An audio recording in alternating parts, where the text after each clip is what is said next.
welcome to the Instagram stories for Tuesday, March 5th. I'm your host, Daniel Hill. Normally, we do Mosseri Monday on Mondays. I didn't have a chance to do the show for Monday, so sorry about that.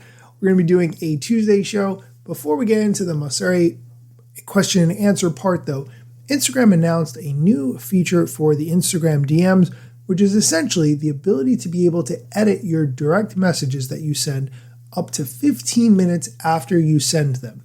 Here's the head of Instagram, Adam Mosseri, talking about that recent change. And by the way, maybe he does listen to the show and noticed how I upgraded my audio because he really upgraded his audio. New DM features this week. Now, when you think of Instagram, you probably think of a feed of square photos. But how Instagram works has changed a lot over the years. And if you look at what people share and how people express their creativity, the primary way they do so is actually DMs on Instagram. More photos and videos are shared in DMs than are to stories or to feed in any given day. And hopefully these will give you a few tools to help control and shape the experience into what you want and what you need.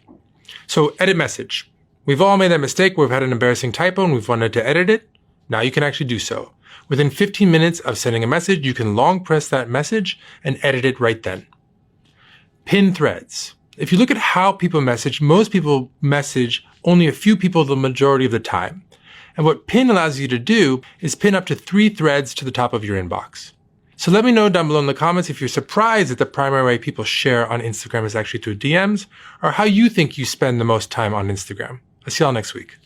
Peace. Nice to see Instagram implementing these features of not only being able to edit your DMs up to 15 minutes after you send it, but also the ability to pin a DM conversation in your DM inbox.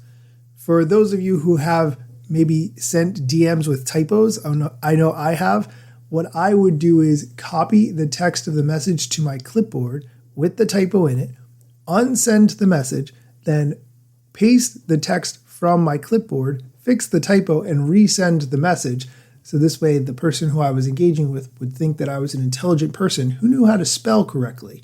However, if you sent multiple messages, now you have one message that's out of order. It's a whole thing. Really nice to see Instagram having this ability to edit DMs. We are going to take a quick break. When we come back, we're going to talk about some of the questions from Mosseri Monday. We won't have time for all of them, but we'll hit the highlights. So stay tuned. And we're back. Okay, let's dive into the question and answer part of the show.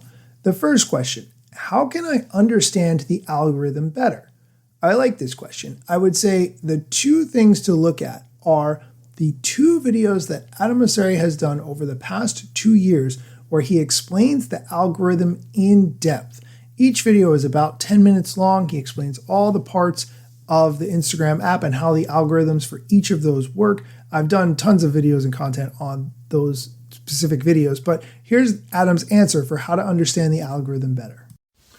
So there are a variety of algorithms that we use across Instagram, but generally we try to use them to connect people with the content they're interested in most. Now, once a year I post a video explaining the latest, so I'll post one right after this or a link to it. But at a high level, we are looking at all of the things that you've done in the past on Instagram and trying to predict how likely you are to like, tap, comment, share something in the future.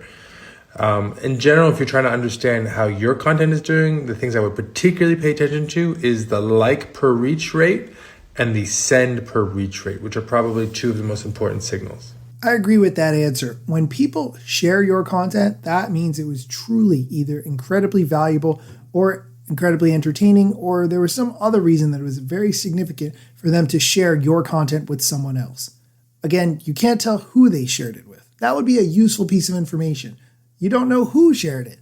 Again, I'm digressing. Let's do another question that sort of has to do with the algorithm. How is Instagram ranking stories? Why are some stories shown higher than others? If you didn't know, Instagram shows you stories that it thinks you are most likely to be interested in and most likely to watch and engage with. That's how your stories are ordered. Here is Adam's answer. We try to rank stories that we think you're the most interested towards the front by looking at what stories you've looked at in the past and predicting how likely you are to tap on a story, reply to a story, or even like that story. And as a result, actually your friend kind of tends to bubble all the way up to the front in stories particularly. We try to value content from your friends really highly across the board, but it's particularly important for stories, which is really the best way to keep up with your friends broadly. Let's do another question, and this one is incredibly important, especially if you are new on Instagram. What's the difference between a creator account and a business account? I almost always recommend that people use creator accounts. Unless you are a very large brand, I would recommend not using a business account. Your options of music are more limited and many other things. Here's Adam's answer to the difference between a creator and a business account. They have most of the same defaults. You can actually decide and label yourself as a creator or as a business, but it changes some of the features you have access to. In general, though, I'm trying to make sure that no features are limited to just certain types of accounts. That's not the case, but I'm trying to get there because I want people to not have any incentives to say that they're something that they're not, so we can have the cleanest account system possible, but some more work to get there. The biggest part is music licensing. Just sort out music licensing. Businesses should have access to use music on Instagram the same way that creators have access to use music on Instagram. That's it. End of story.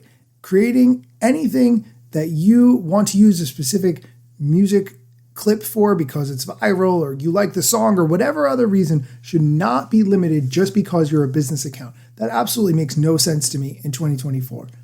The last question we're going to do today, does the algorithm punish you if you block profiles? I can't imagine why someone would think that, but here's Adam's answer. Nope, nothing should change about your reach if you block profiles. Please feel free to use block if you need to. You can also use restrict, which is kind of like block, but the person won't be able to find out, so it sort of preserves plausible deniability, so to speak. Again, that won't affect how well your content is ranked in other people's feeds either.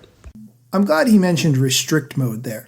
I think restrict mode is a great way if you are dealing with someone on Instagram who's saying inappropriate things or you just don't really like the way they phrase, whatever it is. If you turn on restrict mode for them or restrict their comments, the person who's making those comments won't know that they are restricted and others won't see their comments. And it's a great way to diffuse the situation. Let the person say whatever they want. They can keep saying it. You put them on restrict mode, no one else will ever see it. That is going to do it for today's episode. As always, thank you for listening. If you have a moment, please leave a review of the show. That would really help. Have a great day. Instagram news got you covered. Sometimes even TikTok. Relevant platforms in the metaverse ahead of the wave without a break or a pit stop. Still waiting for Zuckerberg to give me the big job. Pause. Use trademarks and logos with Insta's permission, of course. If you like the show and you gain some good info, maybe leave a review. It's a type of applause. Just drop me a message if you want to collab. If you got some good content or you want to run ads, at Daniel Hill Media is where I am. TikTok, Facebook and Instagram.